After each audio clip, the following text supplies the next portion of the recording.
Hello, this is Matt from Minim Guitars. This is a toy guitar I found on Gumtree. It has proper strings, so I thought it might be interesting to see what I can do with it. It's missing a string, of course. There's a cover over them, so you can't change them. The frets are just moulded into the neck there, as you can see, and the inlays are stickers. It's got lovely plastic humbuckers.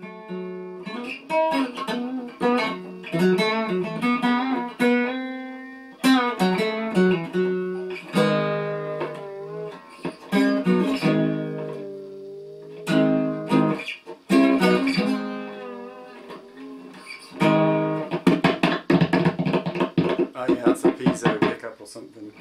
It might just have a microphone in it. Volume knob works.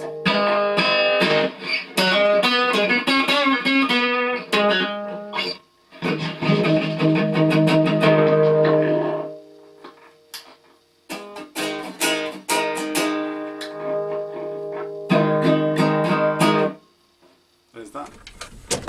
Right. What have we got? Okay, plastic guitar. There is a plug. It's a piezo pickup, so that's what we've got there.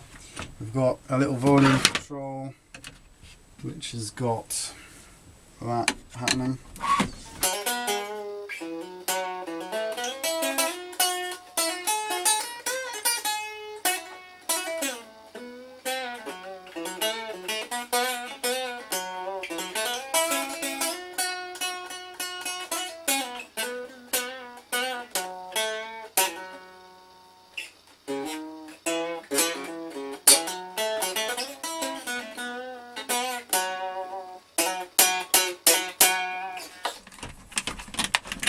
See, if it didn't have that cover over it, you could replace the strings. And any parent thinking that they'll get their little kid a toy guitar, but one that has real strings on that they can tune, because some little guitars, you press a button and it plays a riff.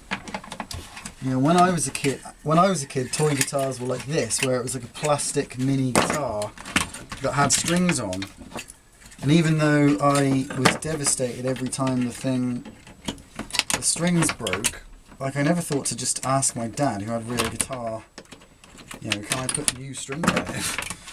It was just like, okay, all the strings are bust on this one, that's the end of it. It's back to just playing air guitar, except with a prop. Because this is basically me as a kid. Woo! It took a while to get the neck and headstock apart, but I managed it eventually. The machine heads are just kind of sat in a harness, and they're backwards as well, so they're left-handed. The advert said that it was a children's guitar, and I got excited the fact that it had metal strings on. I thought, it's got metal strings on, so obviously it is a real guitar. It's just made of plastic. So I'll just replace all the plastic components with metal ones. But no, this isn't a children's guitar. A children's guitar is a real guitar that's for children. This is a toy guitar, and there's no dressing it up. I've not been fooled, obviously, because the guy didn't know what I was going to do with this, but moral of the story is, don't buy one of these guitars if your plan is to harvest it for parts, because the parts, they're not real parts. I could potentially salvage the body and put a wooden neck in it. Here's a neck off one of my Cigar Box guitars. I could just do something like that.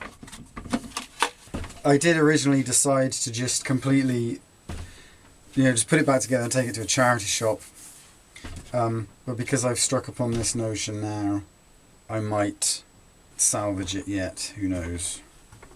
So what I'm going to do is just make a new wooden neck for it. I'm going to leave the piezo in there and all of this.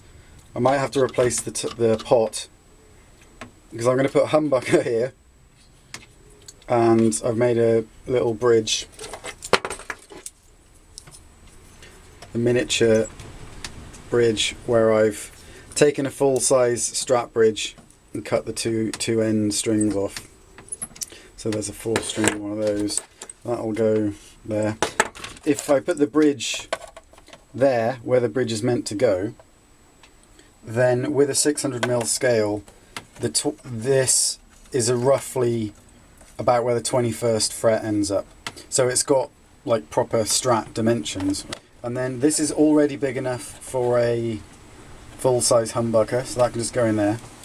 And I'll add a little switch here, oh, the door just blew open there. I'll add a little toggle switch here to flip between the humbucker or the piezo, just for a laugh. The unusable part is now mounted on my wall as a testament to don't buy toy guitars. Well, I've cut off a few of these things inside so that when I put the neck in it will sit flush against the top of the body. I've got a little patch there that's going to cover the bridge hole, which will then have another piece on the other side to fill the hole that's there. Here's the pickup I'm going to use. That's just going to sit nicely in that hole there. Turn it over. That's how it looks. So I will glue this in and then I'll glue another piece in there to fill these gaps up. And then once that's dry I will actually put more pieces of wood on here to fill up all the holes, and then I'll use filler to go around all the cracks and try and seal it all in. And then it'll have a collage on over the top, which hopefully should hide them even more. There you go. Okay, now that I've got this bit glued in here, this is when I realised I could have used this as a stencil to make a perfect patch. But now I'm going to have to do it like, just, you know, I'm just going to have to do it cleverly. Well, just have it straight. And then I'm going to cover it in filler anyway.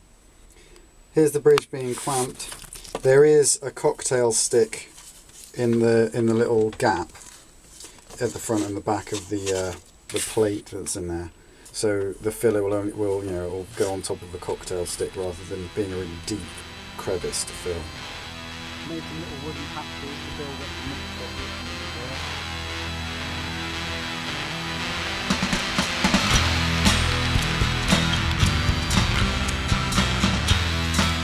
the plastic neck stuck in this little knot, so I filled that with a dowel.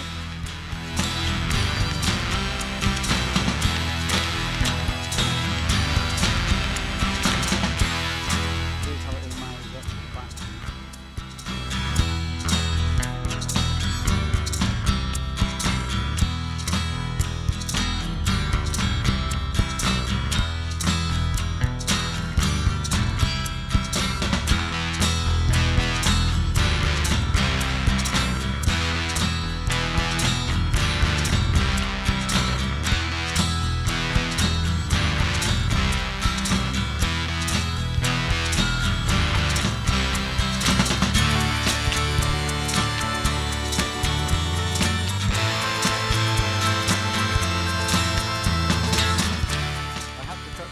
Bracing in the back to accommodate where the neck will go.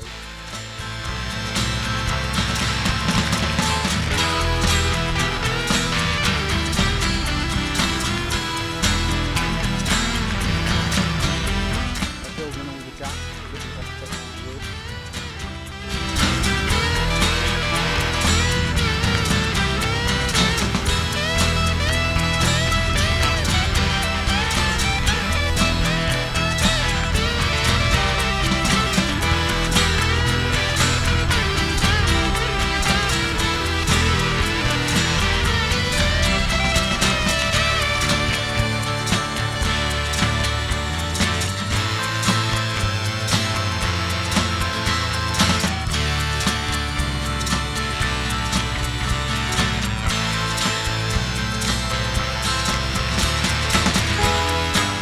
Dozens of screws in this, so I filled in most of the holes, even the strategic ones, so when I put it back together.